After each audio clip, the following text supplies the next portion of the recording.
Amen.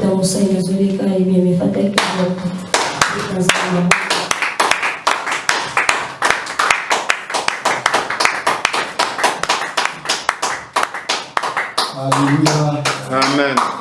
Est-ce que nous sommes là? Amen. Ok, on se tient debout pour honorer la parole.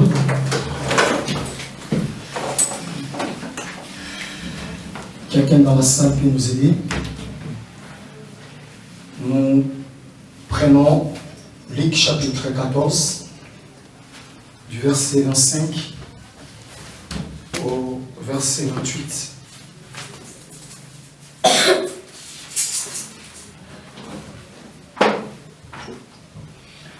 Luc 14, 25 au verset 28.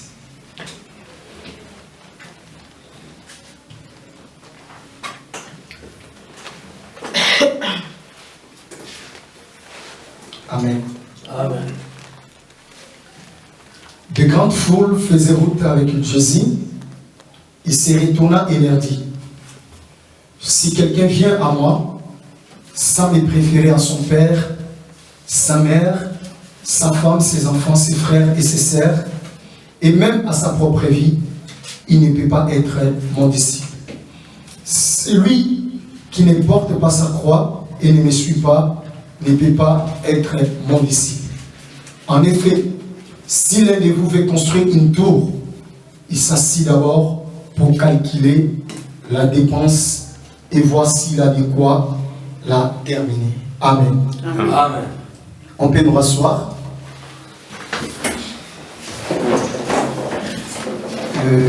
Un bonjour à celui qui est à tes côtés. La gloire du Seigneur.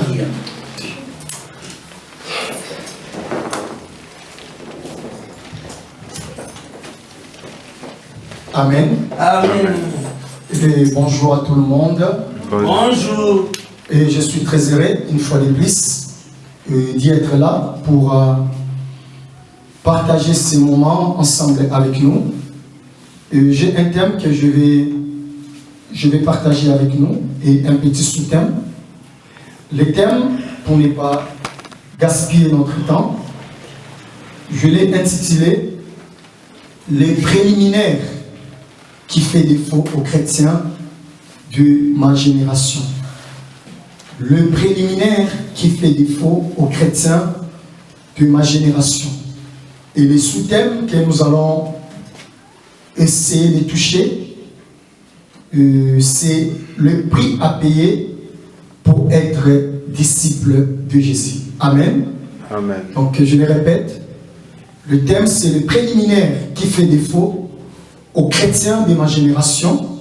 Et le sous-thème c'est le prix à payer pour être disciple de Jésus-Christ de Nazareth.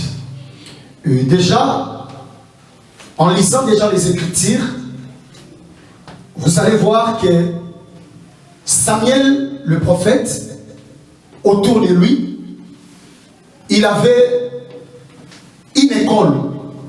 L'école était appelée école des prophètes. Amen. Esaïe même, à son époque, quand il a commencé sa mission, la mission que le Seigneur lui avait confiée, vous allez voir que Esaïe aussi, il avait des personnes qui se groupaient autour de lui, c'était comme des disciples. Et c'est là même qu'il parlait de la qualité des oreilles des disciples, et il parlait de la manière dont un disciple peut exercer sa langue. À l'époque de Christ, vous allez voir aussi, il y avait beaucoup d'écoles. Il y avait des pharisiens, il y avait des docteurs de la loi, et toutes ces personnes, ils avaient des personnes qui étaient autour d'eux. Ils étaient comme des disciples. Voilà pourquoi, quand même Jésus était venu, Jésus aussi, à côté de lui, il avait des personnes qui étaient autour de lui, qu'on appelait au nom des disciples de Jésus. Alléluia. Amen. Alors, ce qui trompe ou ce qui peut déjà capter notre attention, c'est premièrement cette expression que nous appelons disciple. Donc je vais essayer d'aller de gauche à droite pour t'amener à comprendre. Parce que je suis en train de parler sur le préliminaire. C'est-à-dire que des choses élémentaires qui préparent quelqu'un à être stable dans sa marche avec le Seigneur. Et j'ai remarqué que dans l'église actuelle, ce sont ces choses-là qui font défaut aujourd'hui à plusieurs enfants de l'Éternel. Et beaucoup, à cause de ces faiblesses, n'arrivent pas à maintenir la stabilité dans leur marche avec le Seigneur. Amen.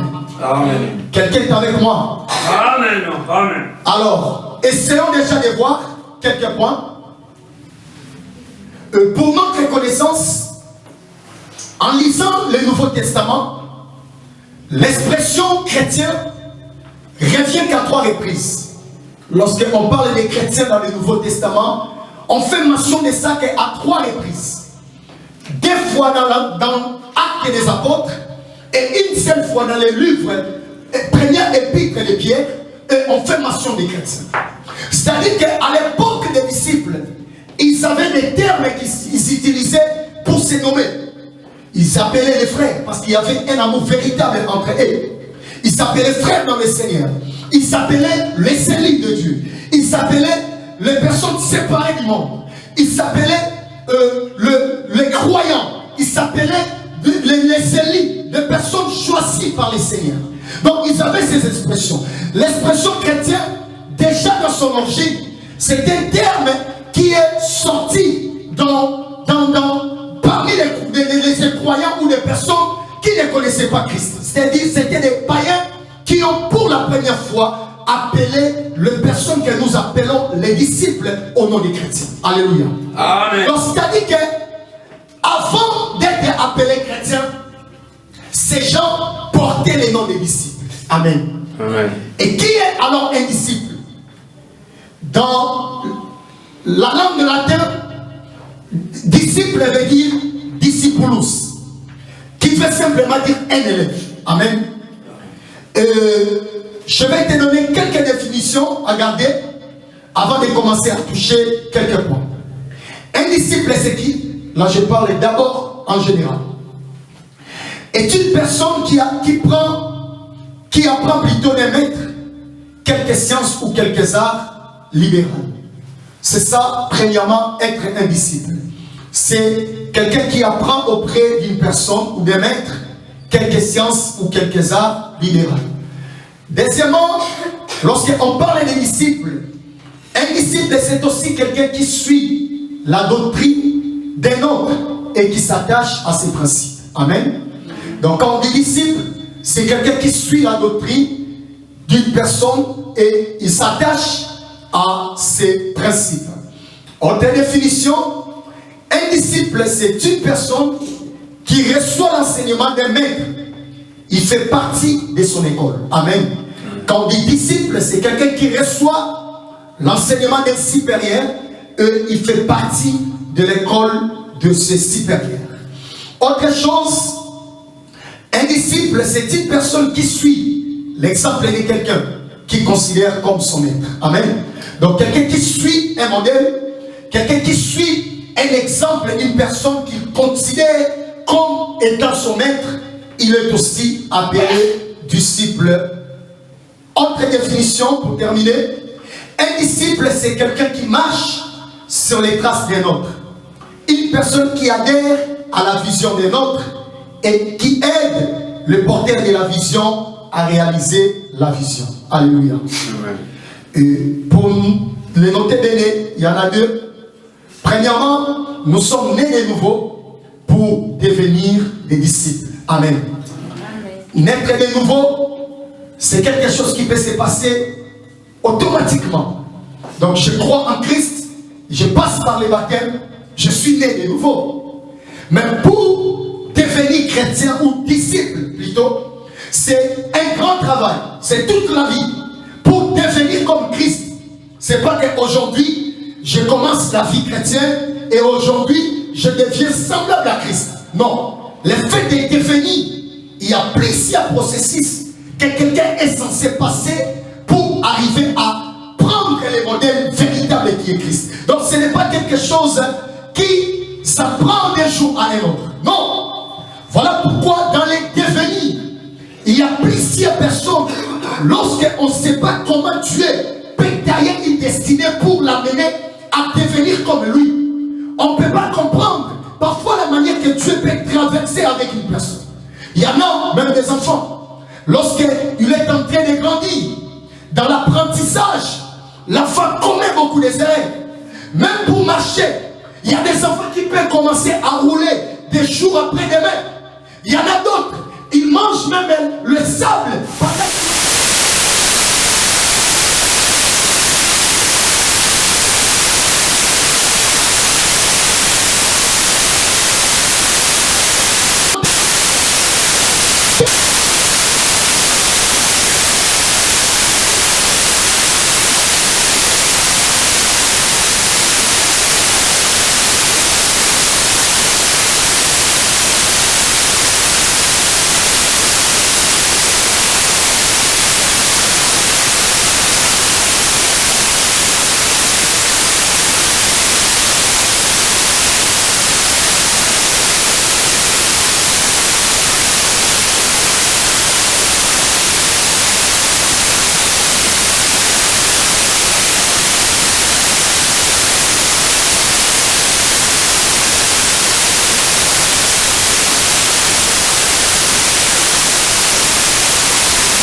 quiconque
tes sœurs.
Le démon de ta famille, tu as aussi un démon que tu dois faire tomber.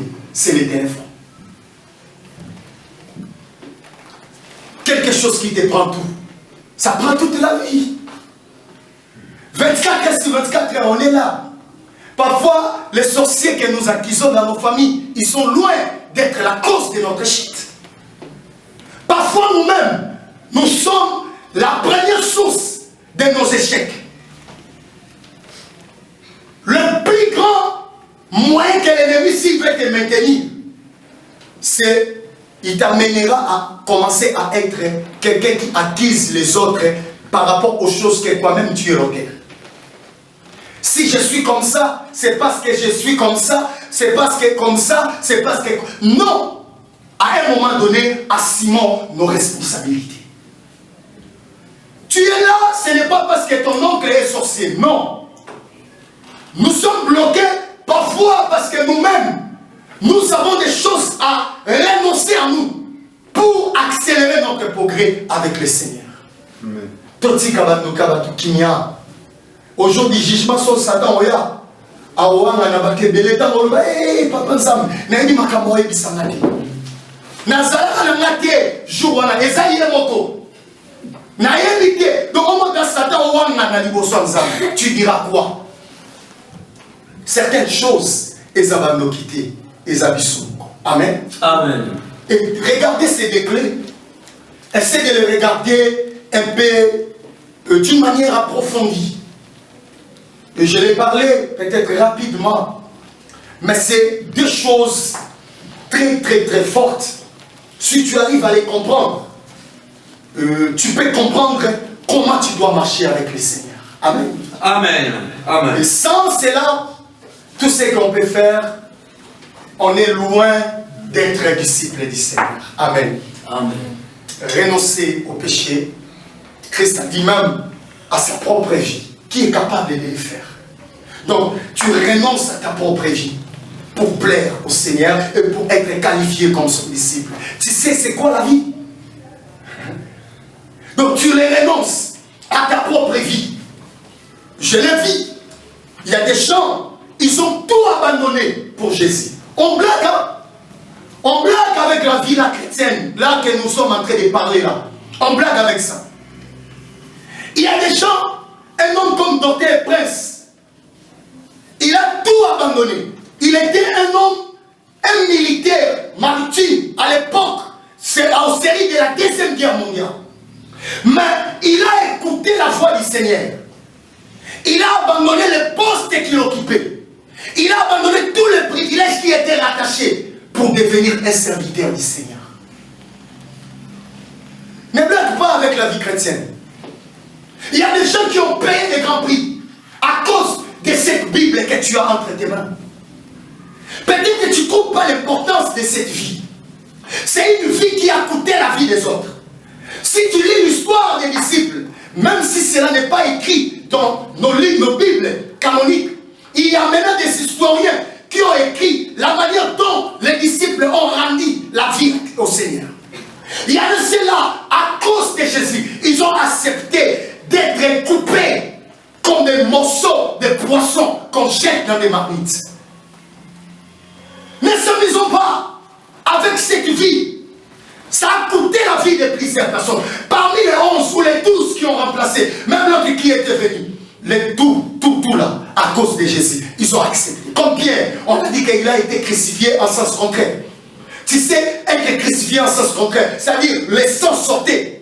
Parce que quand tu tournes, tu mets tes pieds à l'air et tu recules la tête au sol, tu as toutes les pressions du sang qui descendent sur toi. Quelle mort! Mais à cause de Jésus, ces gens ont accepté de souffrir de la sorte. Ne s'amusons pas, mes chers frères. Cette vie, c'est une vie. Soit tu acceptes de payer le prix et tu te conformes avec le Seigneur, soit tu laisses. Amen. Amen.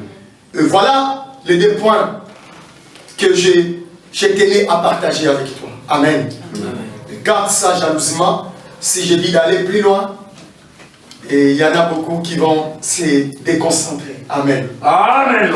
Mais quand tu lis l'histoire des disciples, Les disciples, c'était aussi des personnes qui étaient aptes à rester pendant des heures et des heures. Les gens comme les Gamaliel, le père, disons, le maître de Paul avant de devenir Saoul, avant de devenir Paul, avant de devenir chrétien quand il était encore pharisien. Donc, c'était des gens qui parlaient de nuit et de nuit. Il peut rester là 5 heures du temps en train de parler. Et les disciples, son oreille doit être attentive, dira toute la discussion avec le maître. C'est aussi l'une des capacités qui révèle qu'on est disciple du Seigneur. Amen. Amen. Ce n'est pas dans 1 heure du temps, 45 minutes, tu es déjà fatigué quand on te parle du Seigneur. Mais quand tu es sur TikTok, tu es concentré. Quand tu es sur ton téléphone, tu es plus que concentré quand tu es devant la Bible. Quand tu es sur le téléphone, tu es plus content et tu es plus heureux, tu es plus dans la joie que quand tu es en train de louer